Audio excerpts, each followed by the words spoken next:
បាទជំរាបសួរខ្ញុំឈ្មោះសវណ្ណឌីអាយុពិតប្រាកដជាង50តែក្នុងបញ្ជីរាល់ថ្ងៃគឺតែជាង40ទេបាទខ្ញុំរស់នៅឯជនបទដែលជាអ្នកប្រកបការងារស្រែចម្ការធម្មតាដោយគេនេះឯងមានកូនប្រពន្ធក៏ដូចគេនេះឯងគ្រាន់តែថាកូនរបស់ខ្ញុំសពថ្ងៃនៅតូចខ្ញុំជាមនុស្សអ្នកដែលតែងតែធ្វើការងារប្រចាំថ្ងៃស្រែចម្ការបែកញើសហូរញើសដូចតែគេដូចតែឯងចឹងដែរបានចំជីវិតធម្មតាពេលខ្លះក៏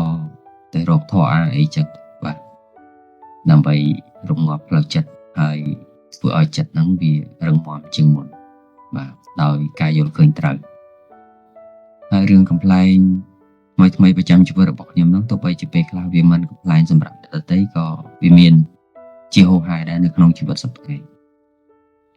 ជីវិតរបស់ខ្ញុំបានតស៊ូឆ្លងកាត់មកច្រើនដំណាក់កាលពីក្មេងរហូតមកដល់សប្តាហ៍មានទាំងសើចមានទាំងយំមានទាំង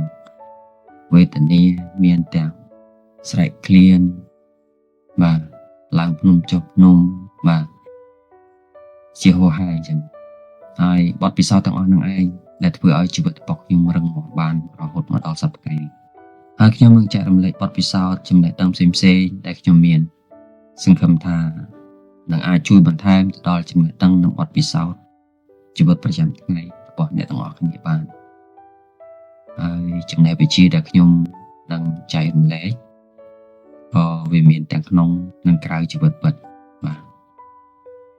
មានទាំងរូបិយនិងអរូបិយផងដែរដូច្នេះសូមកុំភ្លេច